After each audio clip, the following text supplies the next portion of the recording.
الحمد لله نحمده ونستعينه ونستغفره ونؤمن به ونتوكل عليه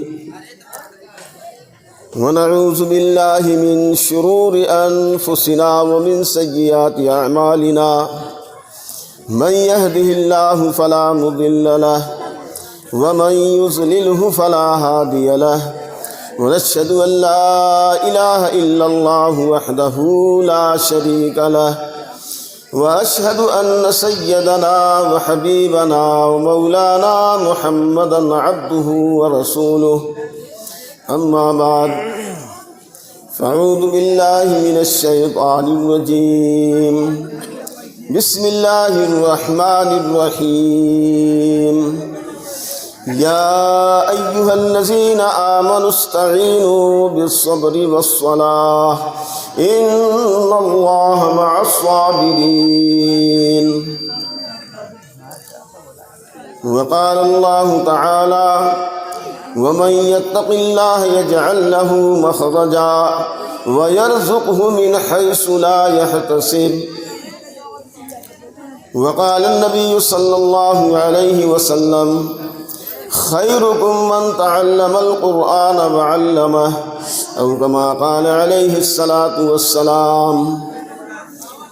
محترم سامعین کرام، رونق افروز معزز علماء کرام و شعراء عظام، پردہ نشین خواتین، مائیں اور بہنیں، اللہ تعالیٰ نے ہم سب کو یہ سعادت عطا فرمائی کہ کچھ دین کی بات سننے کی اور کہنے کی توفیق عطا فرمائی. میرے دوستو، ہم زیادہ وقت نہیں لیں گے، آپ لوگ پریشان نہ ہوئیے. ہمیں تھوڑا سا موقع دیا گیا ہے، تھوڑی دیر بات سن لیجیے. آج ہمارا اور آپ کا حال اس دنیا کی زندگی میں جو ہے یہ سب کے سامنے ہے. آج ہم اپنی پریشانی کا المیہ ہر ایک کے سامنے ایک دوسرا کہتا پھرتا ہے، لیکن ہمارے جو عمل کرنے کی باتیں ہیں، جو ہم کو کرنا چاہیے، وہ ہم سے نہیں ہو پاتا.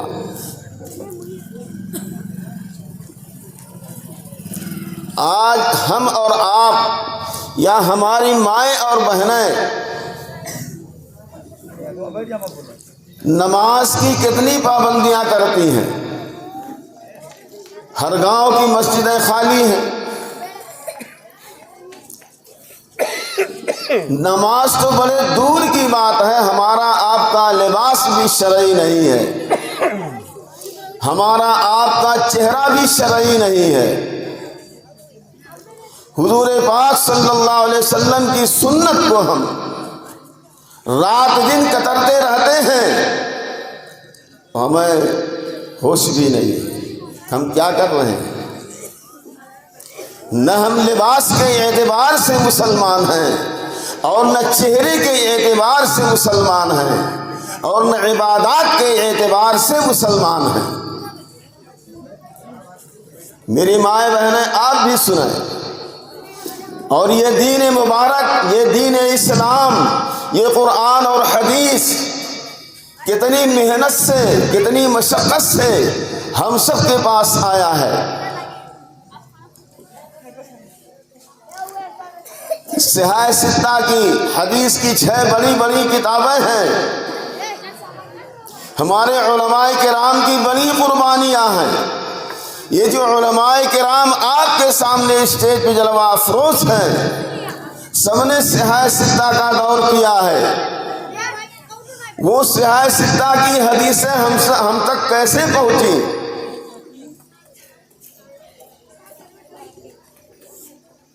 میں نے ایک حدیث پاک تلاوت کیا ہے، خیرکم من تعلم القرآن وعلمہ، تم میں سب سے بہترین انسان وہ ہے جو قرآن کو سیکھے اور سکھلائے۔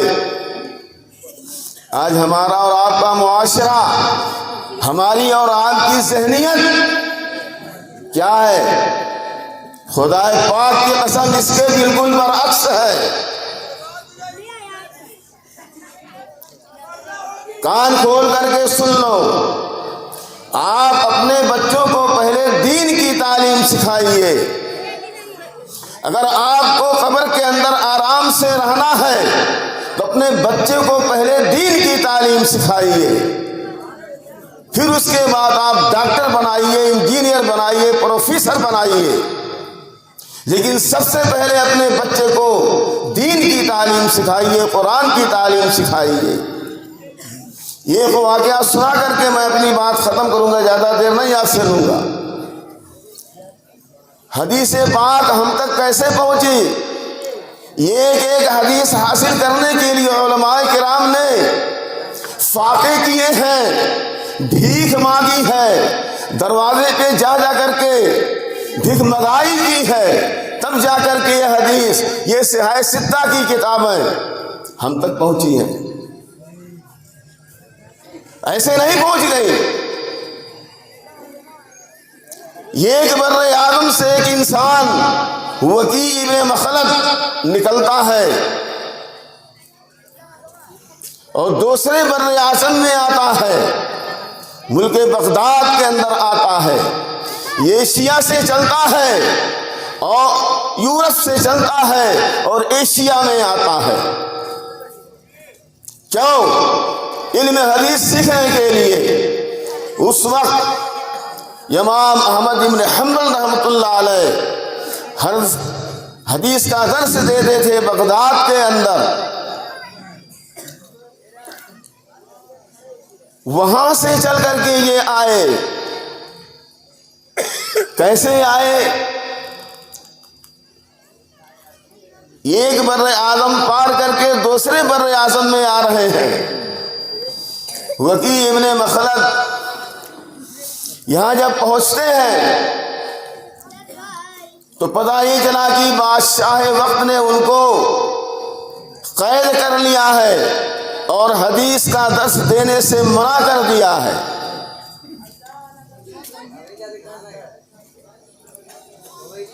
اب یہ پریشان، تو مسجد میں گئے، وہاں جا کر کے پوچھا، ارے بھائی امام احمد بن حنبل رحمۃ اللہ علیہ سے ملنے کا کوئی ذریعہ ہے؟ کہا بھائی ان کا نام مت لو ورنہ گرفتار ہو جاؤ گے۔ پورے شہر میں پولیس گشت کر رہی ہے، ان کے مکان پہ پولیس کا پہرا ہے، کیونکہ اس وقت کے بادشاہ ہارون رشید کے بیٹے معتصم باللہ تھے۔ یہ دوسرے خیال کا تھا، اس کے نظریات اچھے نہیں تھے، یہ دین سے پھرا ہوا تھا۔ امام احمد بن حنبل رحمۃ اللہ علیہ کے حدیث کے درس کو اس نے روک دیا اور آپ کو قید کر دیا مکان کے اندر۔ تھوڑا پانی دیجیے گا۔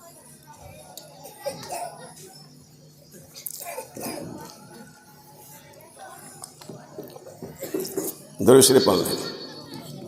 اللہم صلی علی سیدنا مولانا محمد وعلی آل سیدنا مولانا محمد وبارک وسلم۔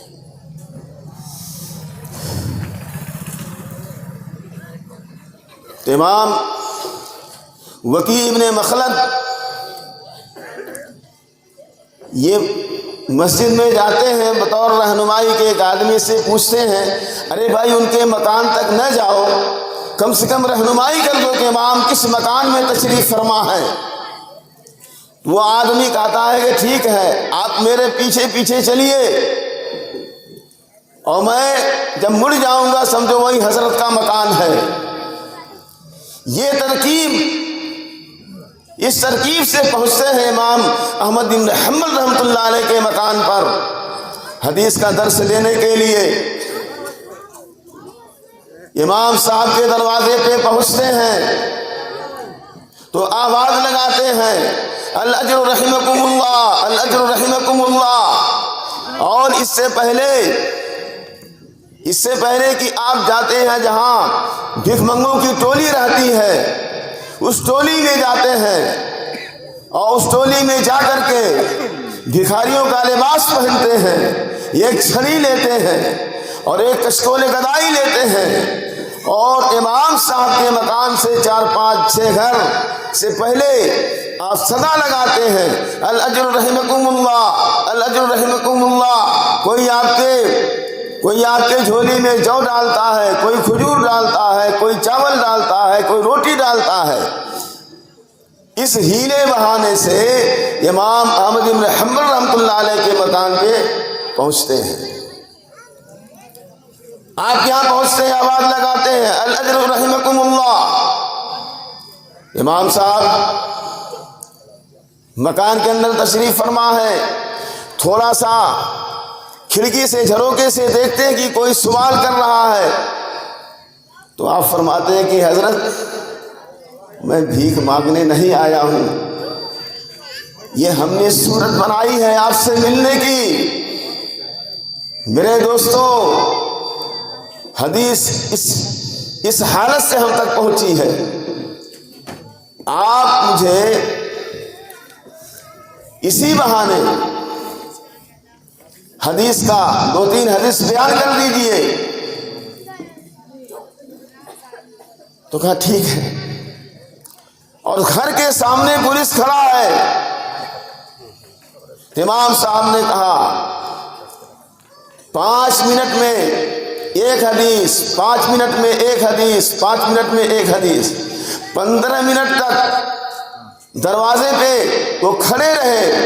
امام صاحب نے فرمایا قال حدثنا فلاں، قال حدثنا فلاں، قال رسول اللہ صلی اللہ علیہ وسلم۔ اس لیے کہ امام احمد بن حنبل رحمۃ اللہ علیہ اور حضور پاک صلی اللہ علیہ وسلم کے درمیان میں 150 یا 200 کا سال کا فاصلہ تھا۔ اس طریقے سے آپ حدیث کی 2 یا 3 سند ہوتی تھی اور پھر حدیث پوری ہو جاتی تھی،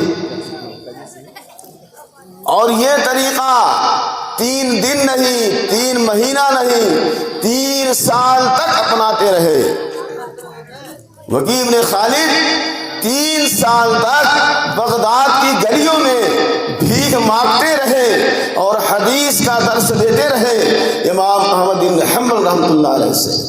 میرے دو غیور مسلمانوں، یہ حدیث اب تک ایسے نہیں پہنچی ہے۔ سوچئے 3 سال بھکاری بنے ہیں، بھیک مانگا ہے اور بھکاریوں کی ٹولی میں زندگی بسر کیا ہے۔ ایک بار کا واقعہ ہے، اور اسی 3 سال کے جب عرصہ پورا ہوتا ہے تو معتصم باللہ کا انتقال ہو جاتا ہے۔ جو بادشاہ امام احمد کو قید کرا دیا تھا مکان کے اندر، اس کا انتقال ہو جاتا ہے، اور اس کے بعد بادشاہ ہوتے ہیں متوکل علی اللہ۔ یہ بادشاہ بڑا دیندار تھا، بڑا پرہیزگار تھا۔ میرے دوستو، اس نے کہا کہ چور اچکے ڈاکو تو پھرتے رہے، چور اچکے ڈاکو بدماش تو سڑک پہ چلے، ان کی وہ آزادانہ زندگی گزارے، اور جو وقت کا اتنا بڑا امام وہ قید کے اندر رہے، ایسا نہیں ہو سکتا۔